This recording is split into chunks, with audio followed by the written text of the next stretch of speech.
जय गुरुदेव। आप सभी का स्वागत है।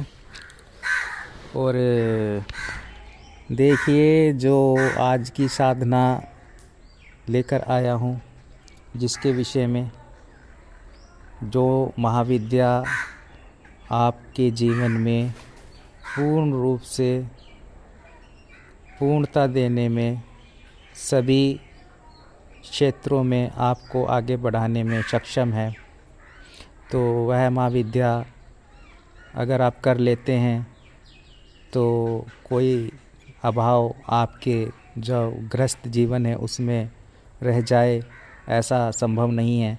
कि अगर आप अपनी इष्ट देवी माता का रूप लेकर के ही इस साधना को आगे बढ़ेंगे और माँ की कृपा प्राप्त करते रहेंगे, आप सभी बाधाओं अड़चनों से पार पाते हुए श्रेष्ठ और साधनाओं में सिद्धियों की ओर अग्रसर हो सकेंगे। तो वैसी ही साधना के विषय में आज आपको बताने का प्रयास कर रहा हूँ।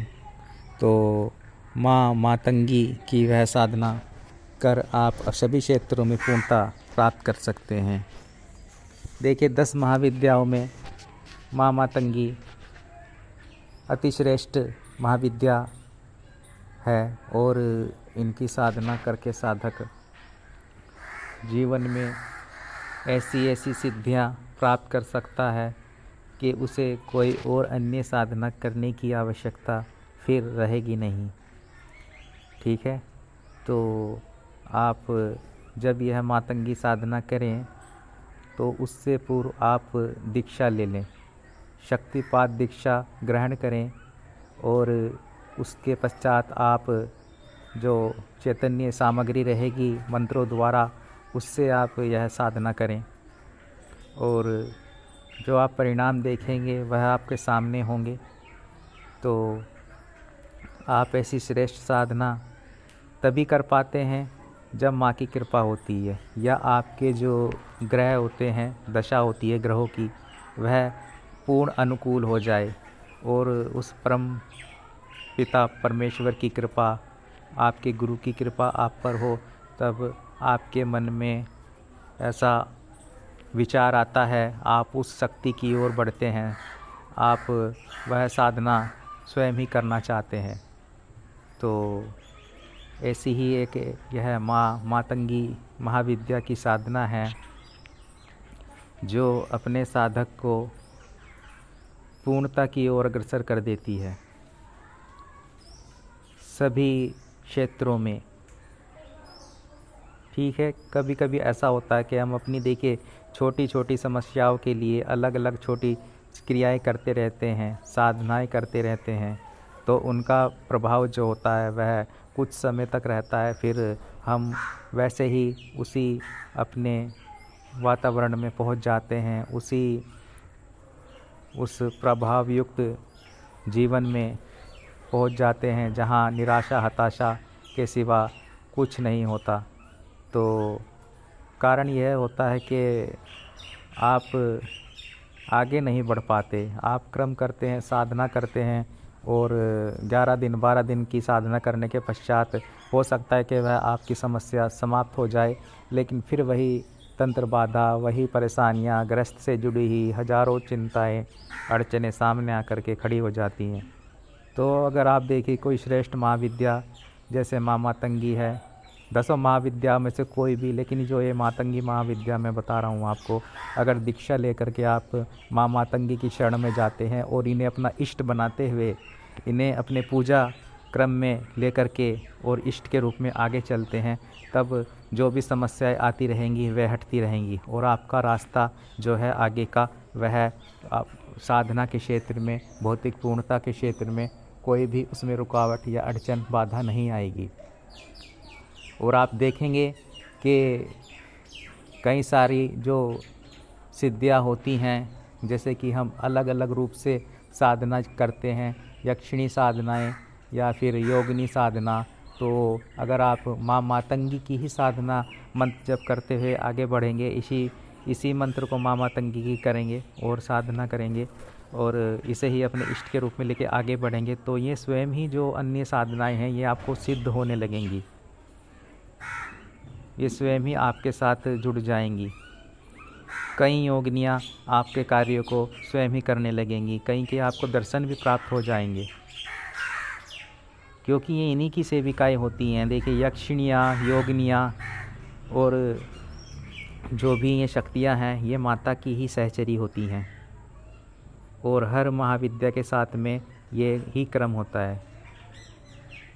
महाविद्या कोई भी हो, 10 महाविद्या में आप किसी की भी साधना करें, उनकी सहचरियाँ यक्षिणियाँ, योगिनियाँ, भैरवियाँ यही होती हैं, और यही साधक के साथ रहती हैं, उसका मार्गदर्शन करती हैं। माता की कृपा, आपकी जो इच्छाएं होती है वह माता तक पहुंचाती हैं, तो यही आपके कार्य को करती हैं। तो उत्तम होगा कि आप मेरी बात को समझने का प्रयास कर रहे हों, और जिस भी साधक को यह मातंगी महाविद्या साधना करनी हो वह दीक्षा ले और मुझसे कांटेक्ट कर सकता है, और शक्तिपात दीक्षा लेने के उपरांत उसे वह साधना पद्धति भी बताई जाएगी जिसमें वह आगे बढ़ सके। ठीक है ना। देखिए साधना ऐसी कीजिए जिससे आज आप स्वयं साधक बन सकें। अब 11 दिन 12 दिन कर करके फिर वही समस्याएं प्रॉब्लमें पैदा हों, तो उससे अच्छा है कि आप ऐसी एक साधना पकड़ के चलिए जो भी आपके जो भौतिक जीवन है और आध्यात्मिक जीवन दोनों को गति दे सके, और फिर आपको आवश्यकता ना पड़े किसी और की। मेरा प्रयास यही रहता है कि आपको सही दिशा दूं। और जो कई यूट्यूबर हैं वहाँ आपको कई साधनाएं मिल जाएंगी, जानकारियाँ मिल जाएंगी, लेकिन भटकाव इतना है कि आप निराश हो जाते हैं। फिर जब आप 21 दिन साधना करते हैं और कोई रिजल्ट नहीं निकलता, मंत्र पद्धति सामग्री भी आपको मिलती है, लेकिन जो सही दिशा है, निर्देश है, जो प्रैक्टिकली ज्ञान है वो आपको वह साधक नहीं बताते।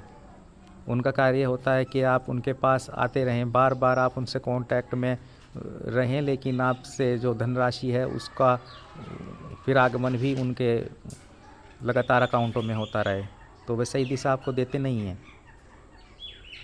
मैं ये नहीं कह रहा कि धन की आवश्यकता होती ही है, अगर वे भी आपके लिए कोई कार्य सिद्धि साधना आपको बताएंगे सामग्री में, उसमें तो पड़ेगी, लेकिन आपको एक मार्ग दें कि अगर कोई आपको साधना बता रहे हैं तो ऐसी बताएं कि आप उसमें स्वयं ही आगे बढ़ सकें, फिर आप सक्षम हों अपने गृहस्थ जीवन में अपने परिवार की सुरक्षा स्वयं कर सकें, आगे बढ़ सकें। तो ऐसी ही एक महाविद्या मातंगी जो इतनी श्रेष्ठ महाविद्या है कि आपका पूर्ण कायाकल्प करके आपको पूर्णता की ओर श्रेष्ठ सिद्धि युक्त बनाने में पूर्ण सक्षम है। कोई तंत्र बाधा, कोई भूत प्रेत बाधा आपका कोई कुछ नहीं बिगाड़ पाएगा जब आप ऐसी श्रेष्ठ साधना करेंगे। और दीक्षा लेने के उपरांत जब आप यह साधना करेंगे माँ मातंगी की, तब आप अपना एक तरह से आपका एक नया ही जीवन की जो शुरू हो जाता है वह खुद स्वयं ही महसूस करेंगे, परिवर्तन महसूस करेंगे और आगे बढ़ सकेंगे, पूर्णता प्राप्त कर सकेंगे हर क्षेत्र में जीवन के। तो उम्मीद है कि आप मेरी बात को समझ रहे होंगे। तो यही कहना चाहूँगा कि ये जो मातंगी महाविद्या साधना है, जिस भी साधक करना चाहे उसे पूर्ण विधि वो प्राप्त कर सकता है और दीक्षा लेकर के आगे बढ़े, अगर वह चाहता है पूर्णता प्राप्त करना जीवन के हर क्षेत्र में, एक क्षेत्र में नहीं, हर क्षेत्र में, चाहे वह भौतिक से हो चाहे वह आध्यात्मिक में हो। आप एक ही महाविद्या लेकर के चलिए, ठीक है ना। तो वैसी ही है महाविद्या माँ मातंगी, जो अपने साधक की पग पग पे रक्षा करती है, और जो माता की सहचरियाँ यक्षिणियाँ योगिनियाँ भैरवियाँ हैं वह 24 घंटे साधक की सुरक्षा में तत्पर रहती हैं। तो वैसी ही यह श्रेष्ठ साधना है, और जब इस साधना को आप दीक्षा लेने के उपरांत करेंगे तब इसका प्रभाव कैसा होगा, कितना तीव्र होगा, और आप किस तरह से जीवन में परिवर्तन प्राप्त कर आगे बढ़ सकेंगे, ये आप स्वयं ही महसूस करेंगे। तो जब आपका ज़्यादा समय ना लेते हुए मैं यही कहना चाहूँगा कि जो भी साधक इस साधना को श्रेष्ठ साधना माँ मातंगी को करना चाहें वह उससे कांटेक्ट कर सकते हैं जब उनका मनोभाव हो, जब वो लेना चाहें दीक्षा, और करें, आगे बढ़ें, श्रेष्ठ साधक बने, जीवन में भौतिक आध्यात्मिक में दोनों में ही पूर्णता प्राप्त करें और शत्रुओं पे भी पूर्ण विजय प्राप्त करें साथ साथ। ठीक है ना। छुपे हुए शत्रु होते हैं और बाहरी जो शत्रु हैं, उन दोनों पर ही आप विजय प्राप्त कर सकते हैं और आगे बढ़ सकते हैं जीवन के हर क्षेत्र में। क्योंकि हमें पता नहीं होता, कभी कभी ऐसा होता है कि हम सामने वाले को शत्रु मान रहे होते हैं, लेकिन हमारे जो जो गुप्त होते हैं, गुप्त शत्रु, छुपे शत्रु होते हैं, वह ना तो हमें उनका पता होता, ना हमें उनका ज्ञान होता। तो उनसे भी हमारी सुरक्षा करती है माँ मातंगी। तो और हर बंधन को समाप्त कर देती है। जो दुष्ट तांत्रिकों द्वारा हम पर क्रियाएं की जाती हैं, बंधन लगाए जाते हैं। देखिए, बंधन क्रियाएं हमारे विवाह पर, हमारे जो लक्ष्मी का आगमन होता है घर पर, उस पर, और कई तरह से, और हमारी चौकी पर कि हमारा साधना करते हैं, मंत्र जप करते हैं, वह पूर्ण नहीं हो पाता, हमें उसका लाभ नहीं मिल पाता। तो माँ मातंगी उन बंधनों को भी समाप्त कर देती हैं। ठीक है ना। और इतनी श्रेष्ठ साधना आप करें और आगे बढ़ें जीवन में। और आपका ज़्यादा समय न लेते हुआ इतना ही आज ये जानकारी आपके लिए लेकर आया था। तो जय गुरुदेव।